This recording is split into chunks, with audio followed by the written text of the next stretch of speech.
I'd like to say I bought these for my kids, but I'd be lying. This is like nostalgia. I have mastered the art of 1v1s.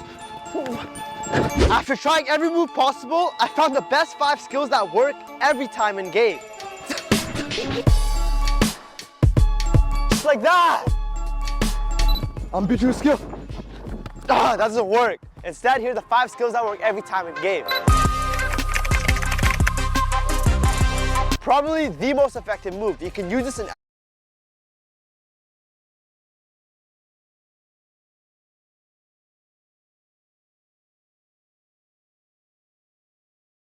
every situation, whether that's to beat a player, get a slight separation to get the shot off, or to get the cross in.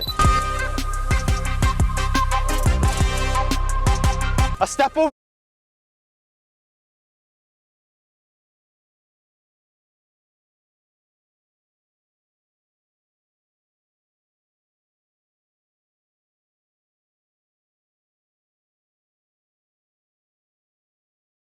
Is an advanced body feint. Just like the body feint won't work if you don't sell the hips, a step over won't either. So as you step over, hips out, snap, drop the shoulder to really sell the move. This is to get him to bite, shifting his hips, then exploring into the direction, into the space we just created. As he shifts his hips, we're gonna go in the opposite way, forcing him to change directions, creating space for us to explode into and get away. The single step over is so effective to create that slight separation to get the shot off.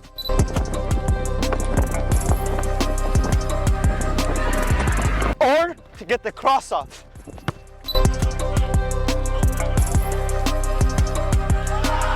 Very simple and effective, one of my favorite moves. More advanced than the single step over, but still very effective. Mostly used to cut back in with the foot you're dribbling with. The first step over is a dummy, baiting the defender, confusing him. The second, where hips out, snap, drop the shoulder, sell the move, explode in the opposite direction.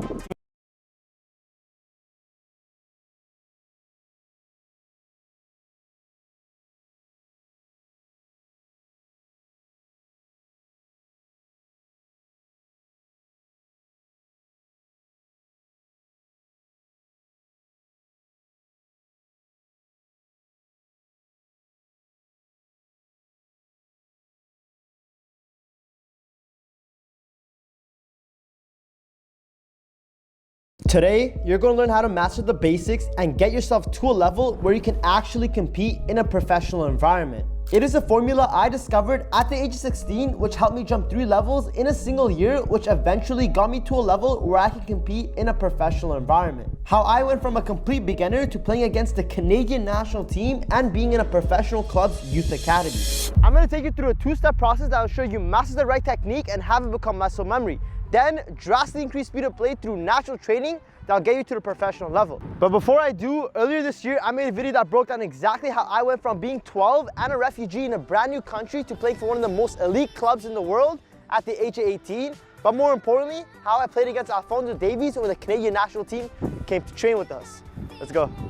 First is mastering the basics. Mastering the basics simply means acquiring the right technique in all aspects and having it become muscle memory. You don't think, you just do, and it just comes naturally to you. The best footballers in the world don't have to think when they're executing a technique. They just do simply based on their training and their experiences that they've acquired over the years of playing the game. The right technique is simply a part of their play style. This makes the game a whole lot easier as your body subconsciously knows how to do what you want with speed and precision. Overall, it's your technical ability, so let's build that. We're going to do this through a principle called progressive overload through difficulty, which means simply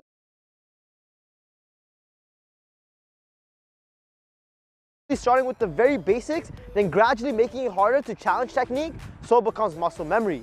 This is a football overload as we are rewiring our system to execute patterns in a specific different way than what we have been taught before. So we need to overload football to rewire our system and reprogram it the way we want it to be, with the right technique, and program it into our playstyle to make the game easier and more effortless. Plus, why we're overloading football is to get rid of bad habits and instill new ones. Let's go. For this demo, we're going to be targeting one group, which is dribbling, and this will be level 1 of dribbling. Very basic, fundamental drill, just emphasizing technique. So here, I would just dribble with laces, which is the right technique to drive into space with. Let me show you. Just use your laces. I'm going to go with my right foot there, left foot back. Remember to work on both feet. Very important. So right foot laces, just dribbling with speed, going there, stopping the ball, and coming back with the left foot. Just like this. stopping the ball, and I'm gonna repeat this for however many sets I wish to do. Now the next progression in difficulty is gonna be the zigzag drill, which again, we're reinforcing the right technique, which is driving to space with laces, but now there's an element of changing direction. This is to gradually make the exercise harder, so the right technique becomes muscle memory. So again, driving with laces, right technique, change direction. Again, driving with laces, right technique, change direction. Same thing again and again. Obviously go faster than I am, but this is just an example. Now the next progression, which I like to call tier 3, is gonna be the plus drill.